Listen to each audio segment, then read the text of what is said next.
Welcome, dear friend. Welcome to this quiet space, this sanctuary we create together. I wonder if you can begin by simply noticing the rhythm of your own breath, in and out, a gentle tide that reminds you that you are here, present in this moment. And as you follow that breath, allow the world outside to fade, just for a while. Imagine the concerns and the pressures of your day are like leaves floating down a gentle stream, moving away from you, leaving only the sound of the water and the feeling of peace. Today, we want to walk with you into a space of hope, especially for those times when hope feels like a distant star, almost lost in the glare of a crisis. Yes, Milton, the crisis. It can feel like being a small boat on a vast, churning sea. The winds howl, the waves crash over the bow, and it seems the storm will never end. You might feel you are holding onto the tiller with all your might, your knuckles white, just trying to keep from being capsized. This is the place from which David so often cried out. He knew this sea. He knew this storm. He did. And in the midst of that tempest, he forged an anchor. It wasn't an anchor of iron or steel, but an anchor for the soul. I invite you now, if it feels right, to gently place a hand over your heart. Feel the steady, rhythmic beat beneath your palm. Thump, thump, thump. This is your life's rhythm. In the chaos of his own storms, David would anchor himself to a rhythm just like this, the rhythm of God's faithfulness. He would say, "The Lord is my rock and my fortress and my deliverer." Feel that for a moment. With your hand on your heart, breathe in, and as you breathe in, silently say to yourself, "The Lord is my rock." And as you breathe out, feel the tension begin to release from your shoulders, from your jaw. Let that phrase, that anchor, connect with the steady beat you feel under your hand. It's a reminder that even when the surface of the water is chaotic, deep beneath there is a profound stillness. There is the rock. Jesus knew this storm too. His disciples, seasoned fishermen, were terrified on the Sea of Galilee. They saw only the wind and the waves. But Jesus was asleep in the stern, resting in a peace that the storm could not touch. The crisis was raging around him, but it was not in him. He demonstrated that peace is not the absence of the storm, but the presence of a deep, unshakable center within it. And I wonder if you can find that place within you now, that quiet, sleeping part of your spirit that remains untouched by the external chaos. Perhaps it's a feeling of warmth in your chest or a sense of stillness behind your eyes. Jesus simply spoke to the storm, "Peace, be still." He didn't fight it. He addressed it from a place of authority. And you have that same authority over the storms of your own mind, the anxieties that rage within. With your next breath, I invite you to breathe into that quiet center. And as you exhale, I want you to imagine your breath carrying the words, "Peace, be still," out into the turbulent waters of your own life. You don't have to shout, just a whisper, a gentle command from that core of tranquility. See the waves begin to calm. Hear the winds begin to quiet. You are accessing the Prince of Peace who resides within you. Sometimes the crisis isn't a loud storm. It's a long, dark valley, a place where the sun seems to have vanished.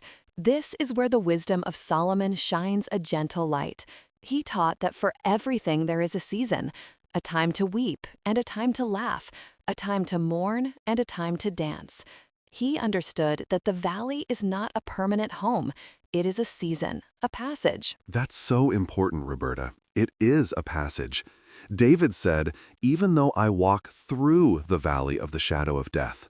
The key word is through. You are not stuck here. You are in motion. Right now, I want you to visualize your feet on a path in that valley. It might be dark, but feel the ground beneath you. It is solid. It is real. It is supporting you with every single step. And as you stand on that path, I want you to look far, far ahead. At the very end of the valley, see a tiny pinprick of light. It might be very small, almost imperceptible, but it's there. That is hope. Solomon said, "The path of the righteous is like the morning sun, shining ever brighter till the full light of day." That light is a promise. It is the dawn that will inevitably break. Now imagine taking just one small step forward on that path. Just one. As you do, notice that the pinprick of light grows just a tiny bit brighter, a tiny bit larger. This is how we walk through the valley, not by leaping to the end, but by taking one faithful step, and then another. And with each step, the light of hope grows, pulling you forward, warming your face. This journey, this walk toward the light, is something we practice daily. It's a muscle of the spirit we must exercise. If this way of walking, of finding light in the valley, resonates with your soul, I invite you to continue this practice with us. You can find a new source of strength and guidance every day by subscribing to our channel, Faith in 10 Minutes. It's a way to ensure you always have a light for your path. Let's bring these threads together now. The anchor of David, the peace of Jesus, and the forward-moving hope of Solomon. Bring your awareness back to your hand over your heart. Feel that steady rhythm. This is your anchor in the storm. Now take a deep breath, and as you exhale, whisper, "Peace, be still." This is your authority. And now see that light at the end of the valley, growing brighter. This is your promised destination. A crisis can often feel like a fire. It's hot, it's destructive, it feels like everything is being consumed. But the ancient wisdom reminds us that fire is also for refining. Gold is not made pure in a cool stream. It is purified in the crucible. What if this crisis, this fire, is not meant to destroy you, but to burn away everything that is not truly you?